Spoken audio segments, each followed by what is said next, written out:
Clinton had begun the new measures, which allowed considerably greater travel, expanded travel to Cuba. And what I learned from that is that made a real change within Cuba. With so many Americans traveling to Cuba and with more money coming into the ground, to the grassroots, to Cuban individuals, there was a lot more fluidity and a lot more openness in Cuban society. Furthermore, the Cuban hierarchy wasn't clamping down on civil society and human rights activists in the same way it had in the past, because they appreciated the visits of very important people. For example, the famous Project Varela, in which Osvaldo Paya was able to gain 11,000 signatures asking for a referendum on the Cuban Constitution and present it to the National Assembly. I don't think that could have ever happened had it not been that former President Jimmy Carter was coming to Cuba. And Fidel Castro wanted that visit, the Cuban hierarchy wanted that visit, and they knew very well they couldn't put down that kind of effort in Cuba. They couldn't throw these people in jail. They had to allow it to go forward. So having a more open relationship, just as in the case of Eastern Europe and the Helsinki agreements on human contact, make a huge difference. And that certainly convinced me, and I think it's convinced the Cuban-Americans as well, because now a majority of Cuban-Americans are opposed to the embargo, and significant majorities of Cuban-Americans want Cuban-American travel and even the travel of all Americans. But yet in Congress, there seems to be continuing reluctance to move in any way toward normalization of relations. Could you give us your sense of why, as Arturo Faro says, we trade with China, we trade with Vietnam, we trade with so many other countries where our systems may be opposed to each other, yet with Cuba it remains this continuing more than 40-year embargo?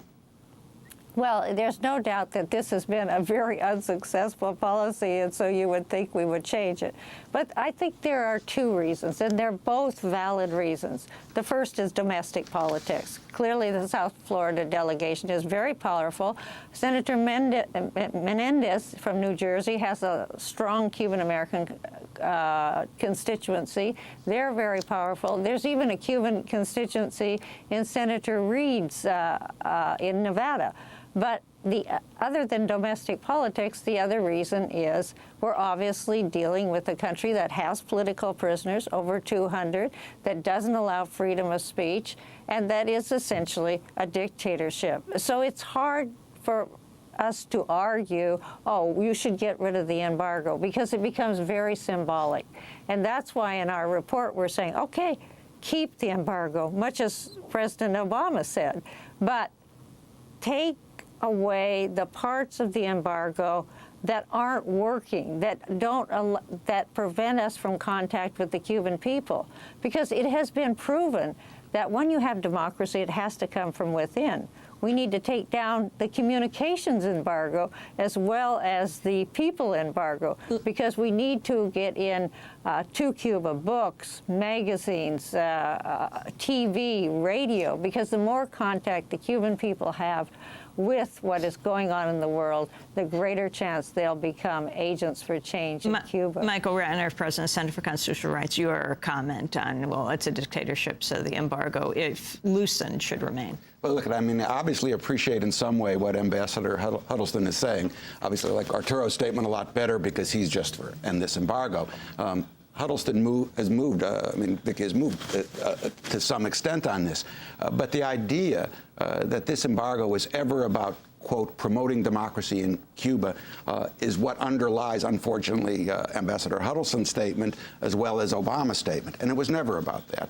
I mean, from day one, this embargo was about destroying the Cuban Revolution and destroying the idea that a country in this hemisphere could stand up to the United States, going back to the Monroe Doctrine. And that's what this is about. Obviously, a 50-year policy hasn't done anything from these guys who claim that it was about democracy in Cuba. It hasn't done anything on that. So we have to ask ourselves, what's it about? And what it really has been about is essentially destroying the Cuban Revolution. And the idea that we're still going forward here on this same sort of premise of bringing democracy, it just makes no sense to me. I think one thing that's important that Ambassador Huddleston has stressed is all of the stuff going on in the Congress right now about, modifying the family stuff and the objections by the Florida senator and the New Jersey senator.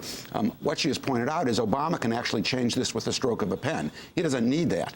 So what are we doing here? He could end the embargo with a stroke of a pen. No, he can't end the embargo. As Ambassador Huddleston said, he can go back to because of the Helms-Burton law, he can only go back to what was in place, really at a certain part of the Clinton administration. But he could at least family travel could be opened up. All kinds of travel could be opened up. Unfortunately, because of legislation in Congress to actually end it, you're going to need Congress. But he can, with the stroke of a pen, do what? Do roughly what the legislation is doing. The question is, why hasn't he done it? And what would it mean, Arturo Ferro? You've got 1,100 Americans, including, Carlos Santana, Herbie Hancock, Harry Belafonte, Bonnie Raitt, Danny Glover, Eddie Palmieri, Laura Bickford, of course, yourself, signed on to this. What would it mean if Cuban musicians were able to come in now? And would you like to be going down to Cuba now? Well, I think it's inevitable that the great artists of Cuba have much to teach us about the definition of jazz. Jazz has its roots in Cuba, and so much of what happened in New Orleans at the turn of the century has to do with the musical roots of danzón, and you just look at Gottschalk, and you look at the music of Jelly Roll Morton, who said without the Spanish tinge, there is no jazz. So right off the fact, as a musician, I think it's imperative that we be able to work with Cuban artists on our soil. I'd like to ask Ambassador Huddleston about U.S. visa policies in Cuba. On a couple of occasions when I've had the opportunity to travel to Cuba and to interview former President Fidel Castro, he always maintained that his government was willing to allow any Cubans who wanted to leave the island to leave, but the problem was that the U.S. interest section was not granting sufficient numbers of visas for those who wanted to leave, and that in essence that the prior administrations were creating the boat people by not giving enough visas for those Cubans who wanted to come to the United States. Is there any accuracy to that, or you had experience there at the U.S. interest section? Well, there are two things there. What Fidel Castro was talking about in that comment, I think, were people who wanted to immigrate to the United States. And he was complaining because he thought that we had an obligation to take 20,000 Cubans a year. And at that time, we were not doing so. Now we do take 20,000 Cuban immigrants a year. So I think we're pretty much okay on the immigration from Cuba for people who want to stay in the United States as residents and perhaps become citizens eventually. The bigger issue is really that we're not issuing non-resident visas, visas to come up for a cultural conference, to come up to study in the United States, to come up to visit a family.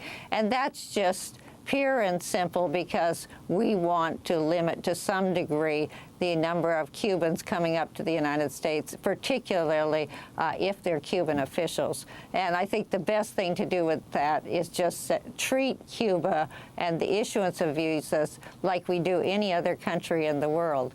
But if I could go back to we have 20 seconds. I was just going to say President Obama can't change all the travel, but he can change many of the other restrictions that are in Helms-Burton because the Secretary of the Treasury has the authority to do so. I want to thank you all for being with us. Ambassador Vicki Huddleston served as head of the U.S. Interest Section in Havana, now at the Brookings Institution. Also want to thank Arturo Ferro for coming in today. Just won a Grammy Award for his music, leader of the Afro-Latin Jazz Orchestra. And Michael Ratner, president of the Center for Constitutional Rights. That does it for the show. Democracy Now! Produced by Mike Berkshire, photo producer Armando Angelica, Steve Martinez, Nicole Salazar, and Amy Goodman with Juan Gonzalez. Thanks for joining us.